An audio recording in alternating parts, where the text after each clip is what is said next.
on insurance exams such as IBPS PO, SBI PO, and LIC AAO? Are you confused about what to study and from where? Look no further, you're in the right place. Practice Mock, your one-stop solution for all banking and government exams. Here we provide everything you need. 5,000 plus mock tests, video courses, PDF courses, and interview courses. You can also access free topic-wise quizzes, mini mocks, and current affairs PDFs. Get ahead of the competition by practicing 20,000 plus questions in our PDF course. Our high-quality mock tests will give you the real exam experience and help you analyze your performance. Strengthen your foundation with our video courses and join the league of thousands of successful candidates. Visit www.practicemock.com or scan the QR code to download our app from the Play Store and start your journey to success. Hello everyone, hi. तो कैसे हैं आप सभी लोग? आशा करती हूँ आप सभी लोग बढ़िया होंगे, स्वस्थ होंगे, मस्त होंगे। लाइव मॉक के लिए मैं फिर से बता दूँ, जो भी बच्चे लाइव मॉक देना चाहते हैं वो दे सकते हैं, और जो नहीं भी देना चाहते आई थिंक उन्हें देना चाहिए। ठीक है, कल मैंने इसके बारे में डिस्कस किया था। अभी NICL का है लाइव मॉक इस वीक।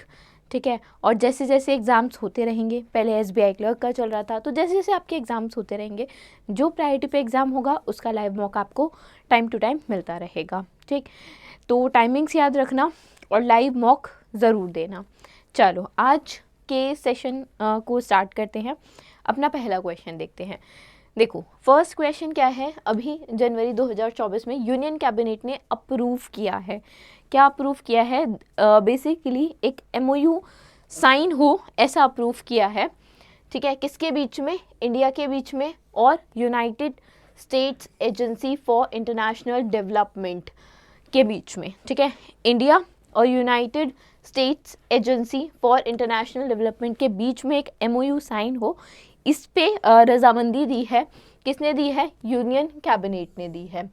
ठीक है, किस लिए ये बेसिकली MOU साइन होते हैं जब भी, तो किसी भी रीज़न से होते हैं। तो इसका रीज़न क्या है MOU साइन होने का? इसका रीज़न है to support Indian railway in achieving net zero carbon emission. ठीक है, कब तक? क्वेश्चन ये है किसका जो मोटिव है इस MOU को करने का जो मकसद है वो यही है कि कार्बन का जो emission, carbon in form of coal और एनीथिंग, ठीक है, किसी भी फॉर्म में कार्बन हो वो ना यूज़ हो। कब तक? उसका यूसेज ख़त्म हो जाना चाहिए। ये हो जाना चाहिए 2030 तक। ठीक है, 2030 तक जो कार्बन एमिशन है वो ज़ीरो हो जाना चाहिए, नेट ज़ीरो हो जाना चाहिए, टोटल ज़ीरो हो जाना चाहिए। ठीक है, तो ये MOU बेसिकली प्रोवाइड करता है एक प्लेटफॉर्म इंडियन रेलवेज़ के लिए, ताकि वो इंटरेक्ट कर सके। ठीक है, रीसेंट डेवलपमेंट्स के बारे में जान सके, नॉलेज गेन कर सके कि कैसे वो इस चीज़ को अचीव कर सकते हैं। ठीक है, the MOU facilitates utility modernisation, advance energy solution and system, regional energy, market integration and private sector participation and engagement. Training, seminars, workshop सब होंगी। स्पेसिफिक टेक्नोलॉजी के बारे में बताया जाएगा, जैसे रिन्यूएबल एनर्जी है या एनर्जी एफिशिएंसी है। इन सब डोमेन्स में नॉलेज दी जाएगी। टेक्नोलॉजी जो रीसेंट अभी करंट टेक्नोलॉजी चल रही है उसके बारे में इंडियन रेलवेज़ को बताया जाएगा कि कैसे वो इन चीज़ों को, इन टेक्नोलॉजी को, इन जो भी सेट ऑफ थिंग्स हैं, ठीक है, इन सबको कैसे यूज़ करके, जो रिसोर्सेज हैं उसको कैसे यूटिलाइज करके, ठीक है, कैसे वो ग्रीनर की तरफ जा सकते हैं और जो कार्बन एमिशन है उसको ज़ीरो कर सकते हैं। ठीक है, चलें आगे चलते हैं, नेक्स्ट क्वेश्चन देखते हैं। जनवरी में ही union ports, shipping and waterways minister Sarbananda Sonowal ji ने एक inland waterways development council meeting जो है उसकी अध्यक्षता की है। तो द क्वेश्चन इज़, कहाँ पे ये मीटिंग हुई थी? इन विच सिटी? अगर सिटी पूछोगे तो कोलकाता, और अगर स्टेट पूछोगे तो वेस्ट बंगाल, है ना। W भी लिख लेते हैं। ठीक, ये तो हमें पता है कोलकाता कहाँ पे है, वेस्ट बंगाल में। Inland waterway authority of India का हेडक्वार्टर कहाँ पे है? ये क्वेश्चन करंट का है। अब अगर एग्जामिनर पूछना चाहेगा तो 3 स्टेटमेंट बना सकता है। कैसे? पहली जो स्टेटमेंट बन सकती है, जैसा अभी मैंने बोला कि इसका हेडक्वार्टर कहाँ है, इसका हेडक्वार्टर जो है वो नोएडा में ही है। ठीक है, नोएडा यूपी उत्तर प्रदेश। ठीक, दूसरी स्टेटमेंट अगर स्टैटिक से बनाना चाहेगा तो एग्जामिनर, दूसरी स्टेटमेंट उसका एस्टैब्लिशमेंट ईयर पूछ सकता है कि कब एस्टैब्लिश हुई पर्टिकुलर अथॉरिटी। तो ये है 27 अक्टूबर 1986। ठीक है, डेट याद रखना 27 अक्टूबर 1986।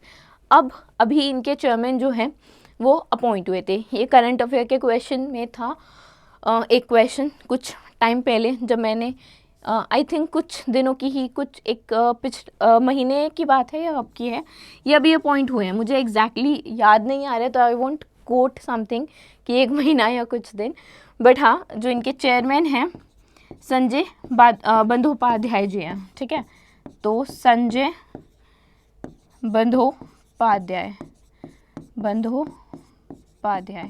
ठीक है, तो 3 स्टेटमेंट आराम से बना सकता है इस प्रकार कि सो एंड सो मीटिंग जो है वो चेयर की गई है सर्बानंद सोनोवाल जी द्वारा कोलकाता वेस्ट बंगाल में, है ना। और ये जो मीटिंग है ये पहली मीटिंग है इनलैंड वाटरवेज डेवलपमेंट काउंसिल की। ठीक है, तो 3 स्टेटमेंट दे देगा और पूछेगा इसका हेडक्वार्टर नोएडा यूपी में है, करेक्ट। एस्टेब्लिशमेंट ईयर में कई बार चेंज कर देता है। ठीक है, या 27 की जगह 17 दे दे, या नोएडा की जगह यूपी का कोई और शहर दे दे। तो इस हिसाब से जैसे स्टेटमेंट क्रिएट होती हैं तो ऐसे क्वेश्चन स्टैटिक फॉर्म में भी आपको मिलते हैं और वो यही होते हैं। कुछ मैं डेली बेसिस पे कवर करवाती ही हूँ, कई बार डायरेक्ट करंट ना लेके मैं ऐसे तरह से भी आपके साथ क्वेश्चन डिस्कस करती हूँ, है ना। तो ये पहली मीटिंग थी inland waterways development council meeting की। ठीक है, पहली बार ऐसी मीटिंग हुई है। सर्बानंद सोनोवाल जी ने इस मीटिंग को चेयर किया है।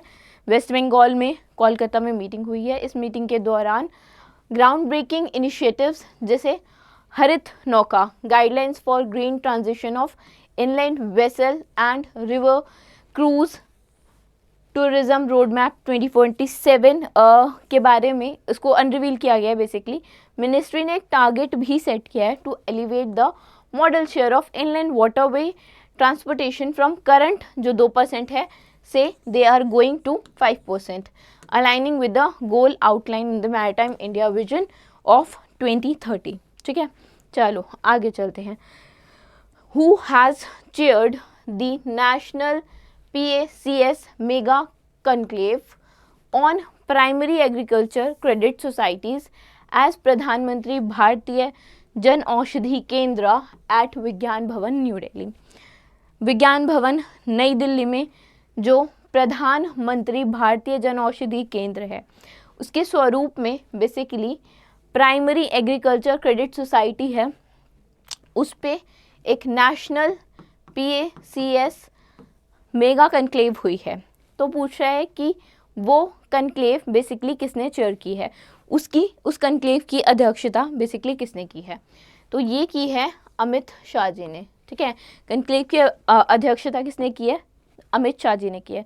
जो मेगा कनक्लेव है it has been organised by ministry of corporation, किसके कोलैबोरेशन के साथ, नेशनल कोऑपरेटिव डेवलपमेंट कॉर्पोरेशन के कोलैबोरेशन के साथ, NCDC के कोलैबोरेशन के साथ मिनिस्ट्री ऑफ कॉर्पोरेशन ने इस मेगा कनक्लेव को ऑर्गेनाइज किया है। प्रधानमंत्री भारतीय जन औषधि केंद्र जो है, देखो आप सब में से जितने भी लोग दिल्ली या दिल्ली में नहीं भी रहते होंगे तो बहुत सारी जगह, इवन मैंने one of my friend lives in Gujarat, so he also do, मतलब पूरे भारत में है ये, ऐसा नहीं है किसी पर्टिकुलर आप जगह पे रहते हो तो आप सोचो कि सिर्फ वहीं पे जन औषधि केंद्र है। ठीक है, और स्पेसिफिकली जो लोग दिल्ली में रहते हैं उन्हें लगता है कि काफ़ी सारी चीज़ें जो हैं वो सिर्फ दिल्ली में ही है, ऐसा नहीं है। जन औषधि केंद्र जो है, प्रधानमंत्री जन औषधि केंद्र जो है, जिसे आप मेडिकल स्टोर्स पे, नॉर्मल स्टोर्स पे जाते हो, है ना, तो वो आपको जो लेट्स से ब्रांडेड इन अ वे आप जो कहते हो, जाइडस हो गया, ठीक है, और भी बहुत सारे ऐसी कंपनीज़ है, फॉरेन कंपनीज़ जो मेडिसिन बनाती हैं, सिप्ला, ठीक है, तो उनकी आप मेडिसिन लेते हो। प्रधानमंत्री जन औषधि केंद्र में कौन सी जो मेड इन इंडिया मेडिसिन होती हैं, ठीक है, जो मेडिसिन बेसिकली जेनरिक होती हैं, जेनरिक मेडिसिन्स की कॉस्ट, जैसे अगर मान लो बहुत सारे आप में से, आई एम अज्यूमिंग कि आप में से बहुत सारे लोगों ने मेडिसिन्स खरीदी भी होंगी वहाँ से, ठीक है, तो you might know about it. और जिनको नहीं पता उनके लिए मैं बता रही हूँ, ये होती एक मेडिकल शॉप ही है, बट जेनरिक मेडिसिन मिलती हैं। ऐसा नहीं है कि दवाई गलत होती है, बेकार होती है, कुछ नहीं होता, ये जस्ट अ ह्यूमर है, ठीक है। तो मेडिसिन गलत नहीं होती, ठीक होती हैं, सही होती हैं, और आप जाके बाय कर सकते हो। फ़ायदा क्या होता है इन मेडिसिन से, 50 से 90% तक कॉस्ट कम हो जाती है। कई बार क्या होता है 100 रुपये की मेडिसिन है एंड MRP 100 रुपये का है, ठीक है, और अगर आप नॉर्मल मेडिकल स्टोर पे जाओगे तो वो कम से कम 10 या 15% का डिस्काउंट कर देगा और फिर आपको मेडिसिन दे देगा, ठीक है। दैट मीन्स आपको 85 या कुछ ऐसे रुपये की मेडिसिन दे देगा, 15% डिस्काउंट कर भी दिया तो। पर जन औषधि केंद्र में क्या होता है, यही 100 रुपये की दवाई आपको कई बार 20 रुपये में, 10 रुपये में, 50 रुपये में, ठीक है, मिल जाती है, तो चीपर होती है, क्वालिटी वाइज मेंटेन्ड है। जेनरिक मेडिसिन होती हैं, बस इतनी सी बात है, ठीक है। ऐसा नहीं है कि सिर्फ मेडिसिन होती हैं, मेडिसिन के साथ साथ जो इक्विपमेंट्स हैं, मेडिकल इक्विपमेंट्स, वो भी अवेलेबल होते हैं। सर्जिकल 300 सर्जिकल जो आइटम्स हैं वो भी अवेलेबल रहते हैं, ठीक है। गवर्नमेंट का टारगेट है कि दे विल इंक्रीज प्रधानमंत्री भारतीय जन औषधि केंद्र कब तक, 2 मार्च 2025 के एंड तक, मतलब 25 मार्च 25 के एंड तक 10,500 जन औषधि केंद्र जो हैं वो खुल जाएं, ऐसा गवर्नमेंट ने टारगेट रखा है, ठीक है। चलो आगे चलते हैं नेक्स्ट पे। Who has created the Guinness world record by singing in a total of 140 languages during concert in Dubai UAE। Dubai UAE में अभी क्या हुआ है ना, COP28 भी हुई है, ठीक है, COP कॉन्फ्रेंस ऑफ पार्टीज 28, तो ये भी दुबई UAE में हुई है। और 140 क्यों, उसका भी रीज़न यही है, COP28 क्या रीज़न है, इसमें 140 कंट्रीज़ ने पार्टिसिपेट किया है, ठीक है। तो 140 कंट्रीज़ ने पार्टिसिपेट किया है, उसको ही रिप्रेजेंट करते हुए 140 भाषाओं में, लैंग्वेजेस में गाना गा के गिनीज वर्ल्ड रिकॉर्ड बनाया है। किसने, सुचेता सतीश ने, ठीक है। सुचेता सतीश ने बेसिकली उन्होंने 140 लैंग्वेजेस में एक तो गाना गाया है, ठीक है, ताकि जो अवेयरनेस है अबाउट क्लाइमेट चेंज, उसके बारे में अवेयरनेस फैलाने के लिए, ठीक है, क्लाइमेट चेंज के बारे में बताने के लिए, समझाने के लिए, सिंगिंग के थ्रू, ठीक है, इसके लिए शी परफॉर्म्ड इन 140 लैंग्वेजेस। कहाँ पे, Indian consulate auditorium in Dubai, ठीक। 140 में से आप कह सकते हो, देखो 29 जो हैं वो इंडियन लैंग्वेजेस थी, 91 इंटरनेशनल लैंग्वेजेस थी, ठीक है। उसमें से भी जो उनका जान की जाने जो है संस्कृत सॉन्ग है, ठीक है, वहाँ से इन्होंने शुरुआत की थी। और ध्वनि जो मलयालम मूवी है उसका है, ठीक है, जान की जाने सॉन्ग, ठीक है। और जो उन्होंने एंड किया वो अपनी मदर की, जो उनकी माता जी हैं, उनकी सुमिता जी, उनके गाने से उन्होंने एंड किया, ठीक है, जिसको कंपोज किया है मोंटी शर्मा जी ने। तो ये गिनीज वर्ल्ड रिकॉर्ड बना था, जिसके बारे में हमने क्वेश्चन देखा। आगे चलते हैं नेक्स्ट पे। नेक्स्ट क्वेश्चन है, स्टेटमेंट्स को पढ़ो और बताओ कि कौन सी स्टेटमेंट इंदिरा मणि पांडे के रिस्पेक्ट में करेक्ट नहीं है। अगेन करेक्ट है या करेक्ट नहीं है, ये चीज़ पढ़ना बहुत ही ज़्यादा इंपॉर्टेंट होता है, राइट। तो अब हमसे क्या पूछा है कि करेक्ट नहीं है वो बताओ, ठीक है। एक एक स्टेटमेंट पढ़ते हैं, देखते हैं कौन सी करेक्ट है कौन सी नहीं है। तो he is 4th secretary general of BIMSTEC block, बिल्कुल सही बात है। अभी ये जो बने हैं वो बिम्स्टेक ब्लॉक के 4थे सेक्रेटरी जनरल बने हैं। इन्होंने तेंजिन लेखपाल जो हैं उनको रिप्लेस किया है, ठीक है। तो सेकंड जो स्टेटमेंट है वो यही है कि replace Bhutanese Tenzin Lekphell as secretary general of BIMSTEC, ये भी ठीक है। बिल्कुल करेक्ट है। He joined Indian foreign service 1885 में। अगर इन्होंने इंडियन फॉरेन सर्विसेज ज्वाइन की होगी तो क्या लगता है आपको कि कितने साल के होंगे अभी? ठीक है, तो ये तो आपको, अगर मान लो आपको एग्ज़ाम में ऐसा मिल जाता है, जनरली कई बार होता है मिल जाता है, कई बार नहीं मिलता, ठीक है, 50% चांसेस में नहीं मिलता। तो कभी अगर मिल भी जाता है तो ये तो आप देख के ही क्या कर सकते हो, बता सकते हो कि ये गलत है, और कुछ होना हो थर्ड तो गलत है। तो ये 1885 नहीं है, 1990 है। 1990 में उन्होंने IFS इंडियन फॉरेन सर्विसेज को क्या किया था, ज्वाइन किया था। यानी कि आपकी एक स्टेटमेंट जो है वो गलत है ना, थर्ड गलत है, बी आंसर होगा इसका। सही है, चलो आगे चलते हैं। अच्छा, ये बेसिकली जो सेक्रेटरी जनरल बने हैं ये 3 इयर्स के लिए इस पोस्ट पे रहेंगे, 3 इयर्स के लिए सेक्रेटरी जनरल रहेंगे। एम्बेसडर इंद्रामणि पांडे सीनियर डिप्लोमेट है इंडिया के, ठीक है, और पहले इंडियन हैं जो इस पोस्ट को होल्ड करेंगे, ठीक है, जो इस पोस्ट के लिए बेसिकली अपॉइंट हुए हैं। अर्लियर इन्होंने इससे पहले परमानेंट रिप्रेजेंटेटिव ऑफ इंडिया के रूप में काम किया था, मतलब इंडिया के परमानेंट रिप्रेजेंटेटिव थे। कहाँ पे? यूनाइटेड नेशंस और भी जो इंटरनेशनल ऑर्गेनाइजेशन है जिनेवा में, वहाँ पे ये एज अ परमानेंट रिप्रेजेंटेटिव थे, ठीक है। बात करें बिम्स्टैक की, BIMSTEC is as you know Bay of Bengal initiative for multi sectoral technical and economical cooperation. ये बेसिकली जो इकोनॉमिक फ्रेमवर्क है, ठीक है, कॉपरेशन है, उसको डीपन करने के लिए, उसको बढ़ाने के लिए बिम्स्टैक बनी थी। मेंबर स्टेट्स की बात करोगे, यानी कि मेंबर कंट्रीज़ की बात करोगे, तो बांग्लादेश, भूटान, इंडिया, म्यांमार, नेपाल, श्रीलंका और थाईलैंड इसकी मेंबर कंट्रीज़ हैं, ठीक है। तो इससे भी स्टैटिक में कई बार क्वेश्चन पूछ लेता है, जैसे अभी यही था मल्टीपल स्टेटमेंट्स में। मान लो एक फोर्थ स्टेटमेंट ऐसी भी दे देता कि कोई कंट्री दे देता और कहता कि this is one of the member of BIMSTEC, ठीक है, तो either it can be true और इट कैन बी रॉन्ग, वो तो आपको जज करना है कि कौन सी कंट्री मेंशन है। चलो आगे चलें, नेक्स्ट पे देखते हैं। कौन सी कंपनी ने और स्टैनफोर्ड यूनिवर्सिटी ने इंट्रोड्यूस किया है मोबाइल अलोहा, ठीक है, एक low cost open source hardware system है, एक कम बजट का लो cost open source. Open source का क्या मतलब हो गया? ओपन का मतलब खुला, ठीक है, तो ऐसा सोर्स, ऐसी चीज़, ऐसा सॉफ्टवेयर जिसको कोई भी एडिट या मॉडिफाई कर सकता है, ठीक है, जिसमें छेड़खानी की जा सकती है, वो जो सॉफ्टवेयर होता है वो ओपन सोर्स सॉफ्टवेयर कहलाता है, ठीक है, जिसमें आप एडिट कर सकते हो, ठीक। तो एक low cost open source hardware system bimanual teleoperations के लिए किस कंपनी ने, इनमें से किस कंपनी ने और स्टैनफोर्ड यूनिवर्सिटी ने मिल के जो है वो इंट्रोड्यूस किया है? तो ये किया है गूगल डीप माइंड ने।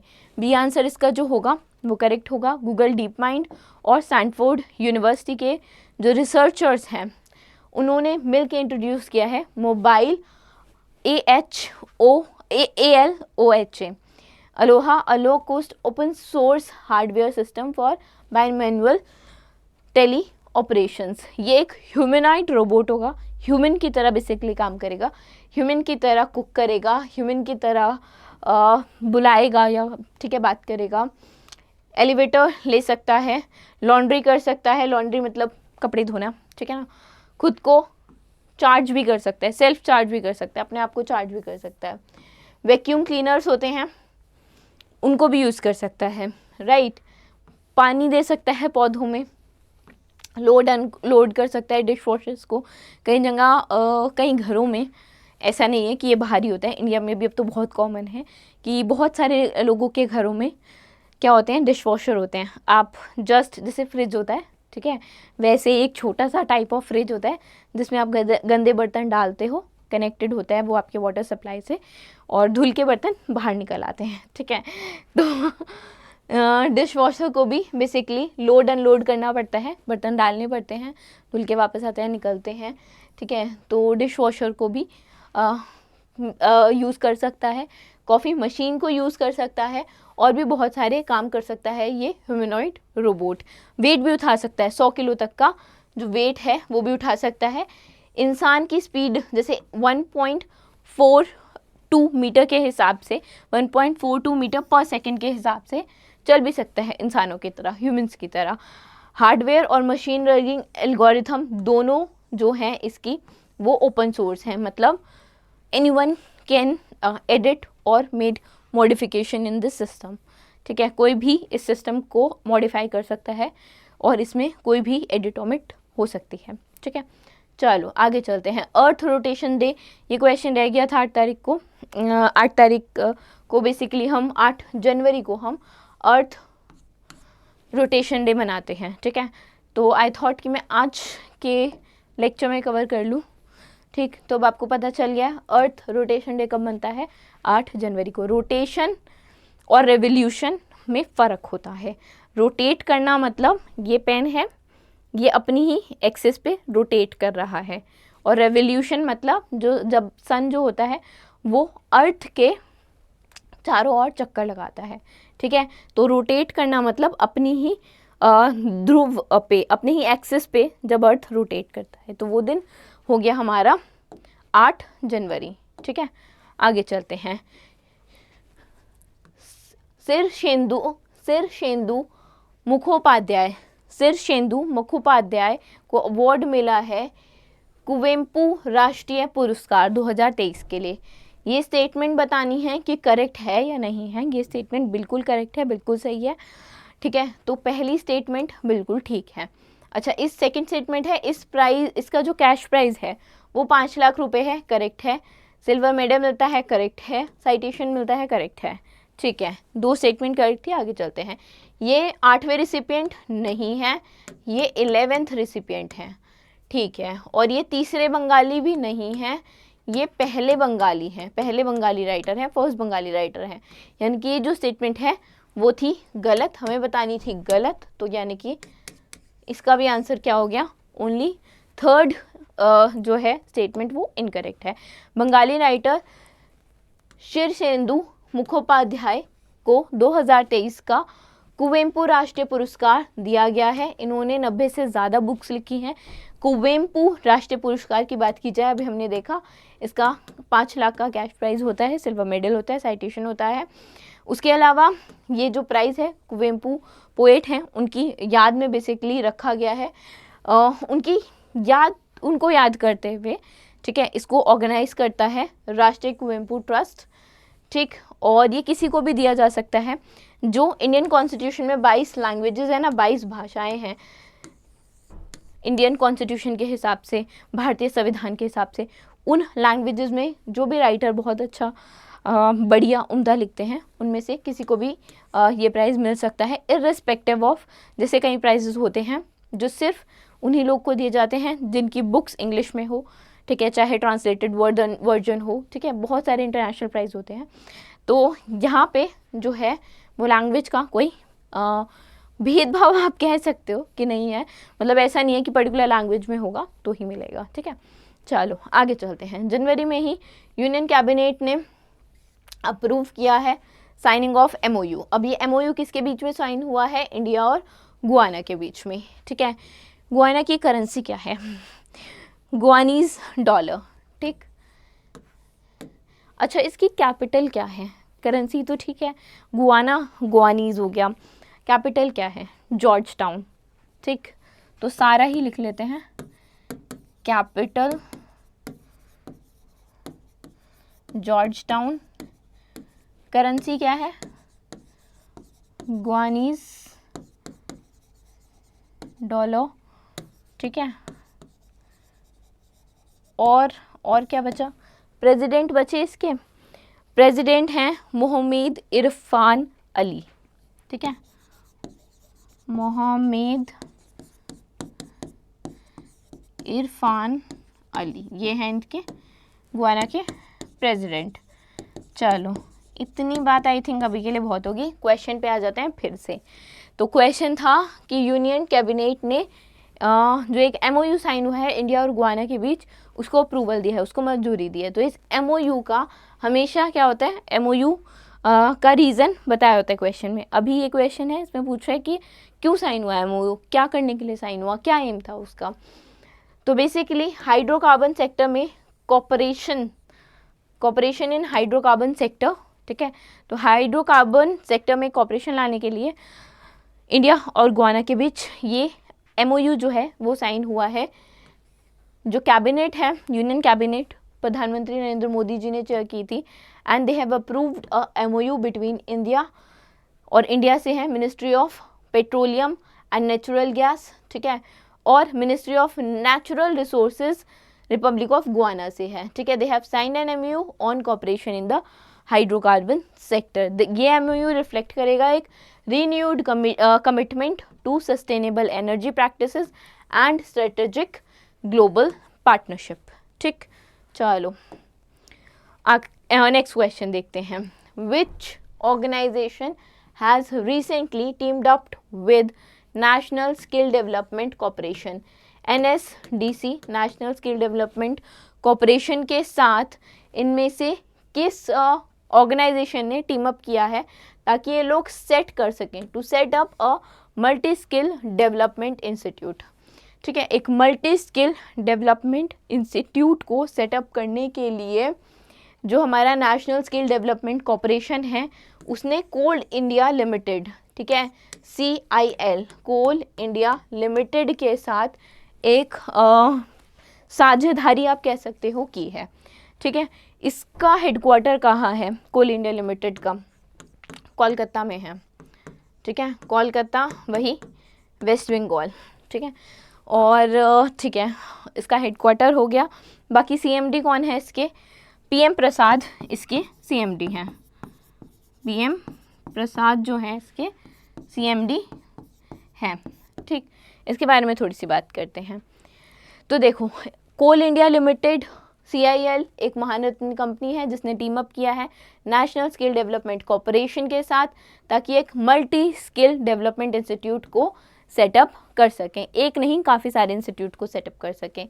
इस MOU के चलते, इस गठबंधन के चलते एक जो है आपका multi skill development institute set किया जाएगा हर एक सब्सिडरी में। किसकी?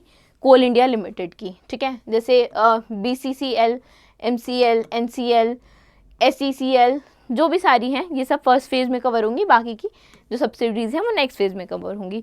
जो एग्जिस्टिंग इंफ्रास्ट्रक्चर अवेलेबल है कोल इंडिया लिमिटेड में, उनकी सब्सिडरीज़ में बेसिकली वही डेवलप करेगा MSDI को, that is multi skill development institutes को, ठीक है।